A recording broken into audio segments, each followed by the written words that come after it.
Everyone, I hope you had a great spring break. I just wanted to check in with you, let you know a bit of what you can expect with our online virtual schooling, and hopefully answer some questions that you may have. So, I first want to point out to you all that this is an awesome opportunity to help prepare you for college. Whenever you go to college, wherever you end up going, and even if your classes are in person, you will definitely have online components. So, this is a really good opportunity for you all to get used to checking online systems, figuring out what assignments you have, scheduling your deadlines, and setting up a good schedule for yourself. You're going to get to do a lot of that in college, and it's really cool. I enjoyed getting to kind of make my schedule fit my needs.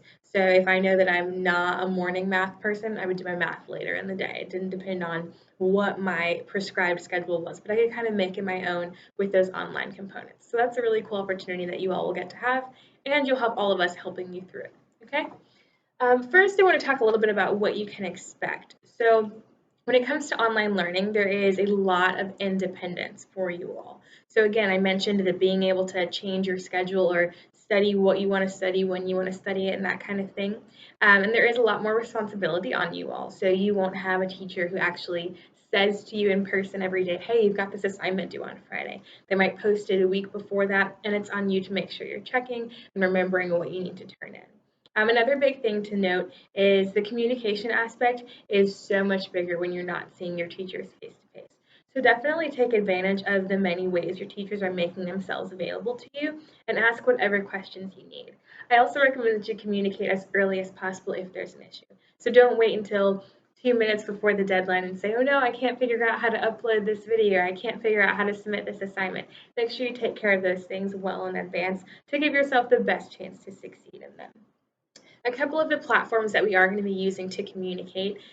We have discussion boards, which you all are familiar with on Canvas, but we will have some open for you all to ask questions about the course. So let's say a teacher opens up a new assignment and you can't find the link to the document that you need. So you can ask that question there, another student can answer it, or even the teacher can go in and answer it.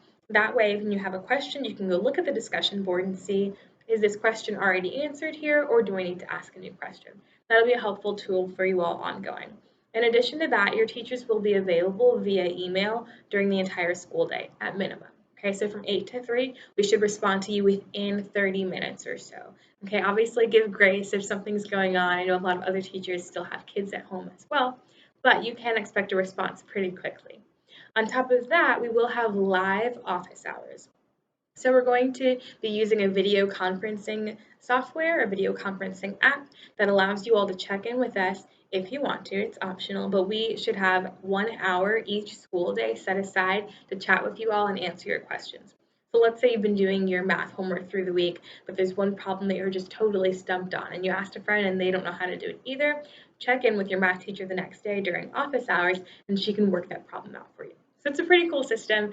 And again, those of you who are visual learners and question askers, we are definitely keeping you in mind and trying to make sure that we can meet all of our learners' needs. So if you need anything, please speak up. Definitely ask and let us know how we can help. A couple suggestions for you all when it comes to online schooling. You've got to get organized. As far as deadlines go, the worst thing that you can do is just forget that something is due. And that happens to a lot of students taking online classes.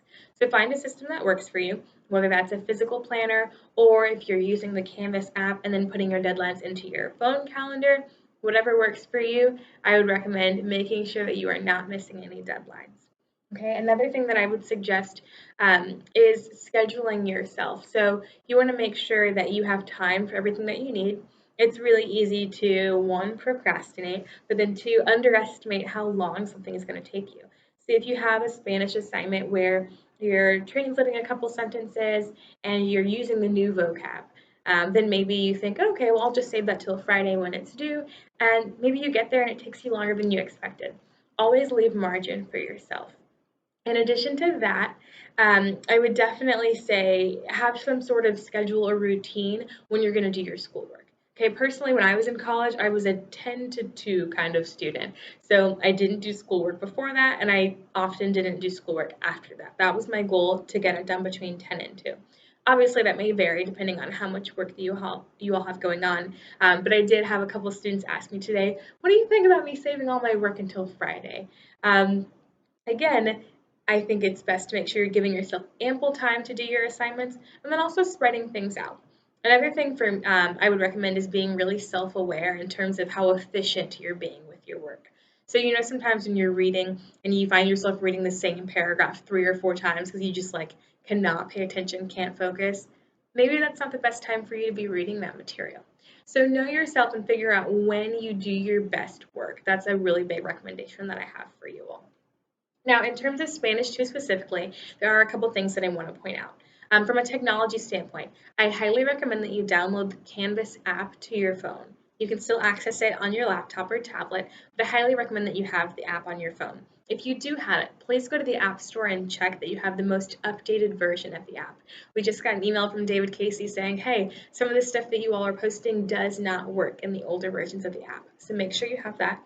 In addition, make sure you download the Zoom app. That's that video conferencing app I was talking about, and that's what we'll use to chat with you all during our live office hours. Again, it's just Zoom, Zoom. And the third one, I'm not actually sure if you need it yet, but it's called Flipgrid, Flipgrid.